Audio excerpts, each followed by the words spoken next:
देखिए, माननीय उपराज्यपाल जी ने बहुत बड़ी राहत मार्शल्स और सिविल डिफेंस वॉलंटियर्स को दी थी और उन्होंने मुख्यमंत्री को निर्देश दिया था कि 1 तारीख से इनकी बहाली कर दीजिए।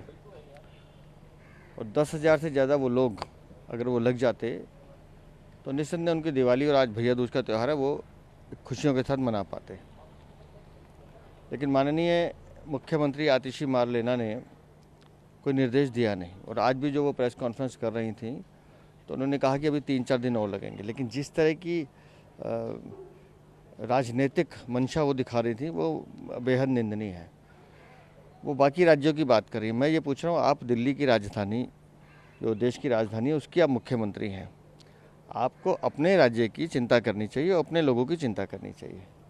लेकिन आप इधर उधर के बहाने लगा रही हैं कि बीजेपी ने वहाँ क्या किया। हम कह रहे हैं हमने कुछ किया ही नहीं जी। हम तो ये कहते हैं कि माननीय उपराज्यपाल ने निर्देश दिया, आप उसका पालन कर लीजिए।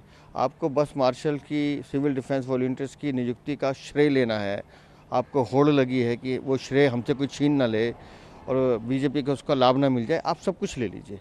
आप गले में माला डालिए, आपको कोई मेडल या तमगे लगाने हैं वो भी लगा लीजिए, लेकिन मेहरबानी करके मार्शल्स और सिविल डिफेंस वॉलंटियर्स की तैनाती कर दीजिए। इनकी, क्योंकि इनको काम के दिन पर आधार जो है उन पर वेतन मिलता है। जितने दिन इनके खराब होंगे उतने दिन का इनको वेतन चला जाएगा। और आप कह रही हैं कि 4-5 दिन और लगेंगे, लगभग 7-8 दिन इनके निकल जाएंगे। जब माननीय उपराज्यपाल जी ने सहानुभूतिपूर्वक विचार करके उसको आदेश जारी कर दिया तो फिर आपको निर्देश देने में दिक्कत क्या है?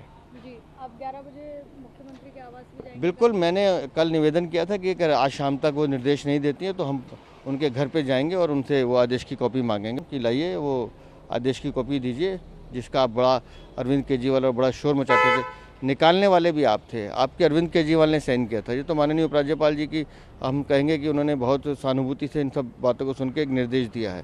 तो आप कम से कम उस निर्देश का पालन कीजिए, नहीं तो हम कल सुबह 11 बजे जा रहे हैं आतिशी जी से मिलने।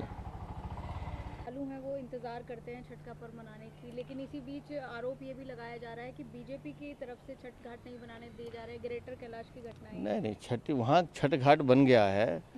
ग्रेटर कैलाश में सौरभ भारद्वाज गुंडागर्दी कर रहे हैं। वहाँ की जन सेवा समिति जो लगातार वहाँ छठ का कार्यक्रम करती है, उन्होंने डीडीए से अनुमति मांगी, डीडीए ने उनसे फीस ले ली, उनको अनुमति दे दी।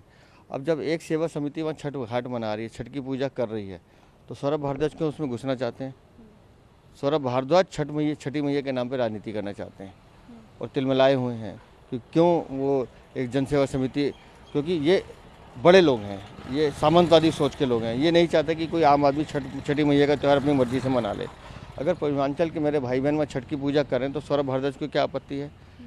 आप वहाँ के विधायक, इसका ये मतलब नहीं है आप गुंडागर्दी करेंगे। कानून का पालन तो आपको करना पड़ेगा, सरकारी एजेंसी इन्होंने अनुमति दी, उसका आपको पालन करना चाहिए। लेकिन अनर्गल आरोप लगाना, और अगर इतना आपको वो था छठी मैया का, तो 10 साल से आप लोग सरकार में हो।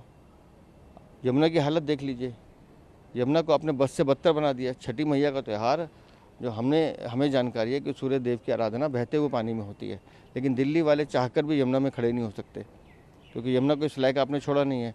कृत्रिम घाट बनाए जाएंगे, वहाँ खड़े होंगे लोग। तो अपने फेलियर, अपनी कमजोरियों को छुपाने के लिए इस तरह की गुंडागर्दी करना इन लोगों की, आम आदमी पार्टी का चरित्र है, इनकी आदत है।